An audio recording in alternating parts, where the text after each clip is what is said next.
We are the Documents live stream. Your host, John Briston. Thank you for being a subscriber.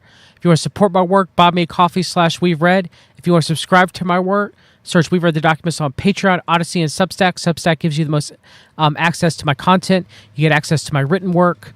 You get access to my Spotify stream if you want to listen to my videos in podcast form. God bless each and every one of you. Hope you're doing well. I am going to try to provide as little commentary as possible in reading this opinion piece by RFK Jr. If you want to know my true thoughts on MAHA, Make America Healthy Again, which I believe is the acronym is based off Theosophy with the Maha Chohan, the false Holy Spirit, the sevenfold ray. I know some people mention Maha Bone and Freemasonry, possibly, but I think it more with the vast connections I've covered with the various people in this administration and their neo-theosophical beliefs. I think it's more likely akin to Theosophy than I do Freemasonry in that regard, but we'll see. Anyway, I'm going to read this article and I'm going to try to provide as little commentary as possible to it. I'm reading it verbatim. Okay, so let's begin.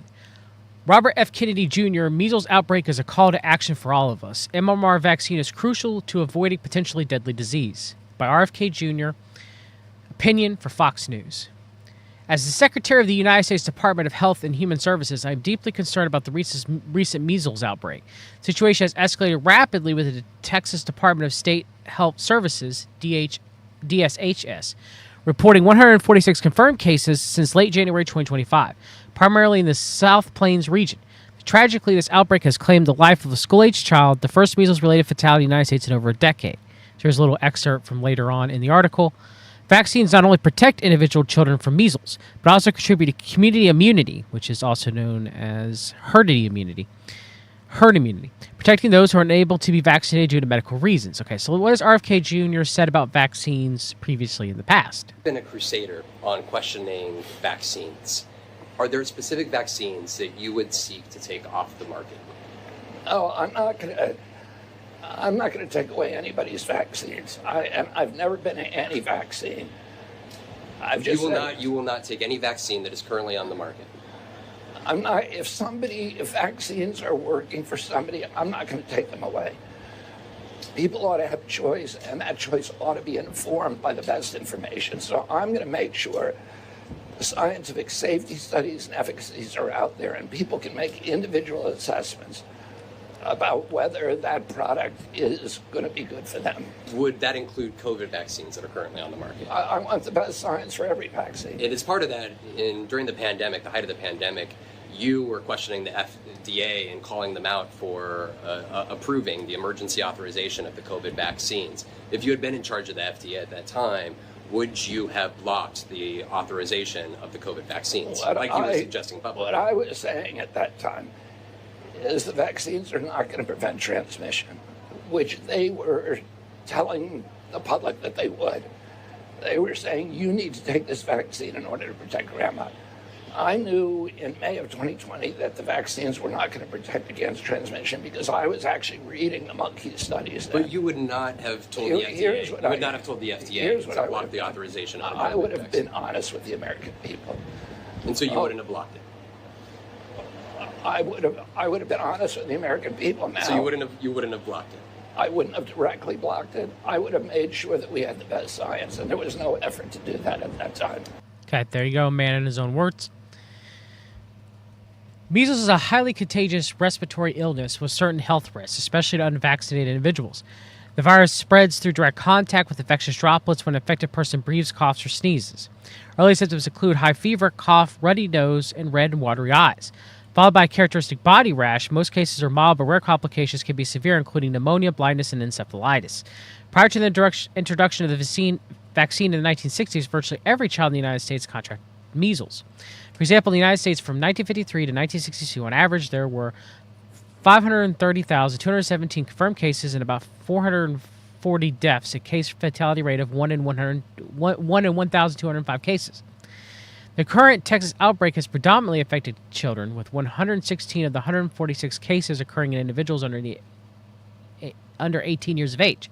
The DSHS reports that 79 of the confirmed cases involving individuals who have not received the measles, mumps, or rubella MMR vaccine, while 62 cases had an unknown vaccine status. At least 5 had received an MMR vaccine. In response to this outbreak, I've directed the Centers for Disease Control and Prevention, CDC, and the Administrator for Strategic Preparedness and Response, ASPR, to work closely with the Texas health authorities to provide comprehensive support. HHS efforts include offering technical assistance, laboratory support, vaccines, and therapeutic medications as needed. The CDC is in continuous communication with the Texas health officials, ensuring a coordinated and effective response to contain the outbreak. I've spoken with Governor Greg Abbott and Texas health officials, committing to providing them any additional support they need to bring this outbreak to an end. I've also spoken to bereaved parents of the deceased child to offer consolation. As healthcare providers, community leaders, and policymakers, we have a shared responsibility to protect public health. This includes ensuring that accurate information about vaccine safety and efficacy is disseminated. We must engage with communities to understand their concerns, provide culturally competent education, make vaccines readily accessible for all those who want them. And it is also a responsibility to provide up-to-date guidance on available therapeutic medications, where there's no approved antiviral for those who may be infected. CDC has recently updated the recommendation supporting administration of vitamin A under the supervision of a physician for those with mild, moderate, and severe infection. Studies have found that vitamin A dramatically reduces measles mortality. Parents play a pivotal role in safeguarding their children's health. All parents should consult with their healthcare providers to understand their options to get the MMR vaccine. The decision as vaccine is a personal one. Vaccines do not only protect the individual from measles, but also contribute to community immunity, protecting those who are unable to be vaccinated due to medical reasons. Tens of thousands died with or of measles annually in 19th century America. By 1960s, before the vaccine's introduction, improvements in sanitation and nutrition have eliminated 98% of measles death. Good nutrition remains the best defense against most chronic and infectious illnesses. Vitamins A, C, and D, and foods rich in vitamins B12, C, and E should be part of a balanced diet.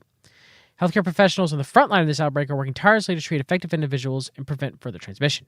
The dedication and resilience are commendable, and they deserve unwavering support. It's essential that we provide them with resources and backing they need to continue their vital work. The measles outbreak in Texas is a call to action for us to reaffirm our commitment to public health. Working together, parents, healthcare providers, community leaders, and government officials, we prevent future outbreaks and protect the health of our nation. Under my leadership, HHS, as always, will be committed to radical transparency to regain the public trust in health agencies. For more information about measles, please visit the CDC's official website or contact your local health department. Robert F. Kennedy Jr. is the 26th Secretary of the United States Department of Health and Human Services. All right, that's all I got, everybody.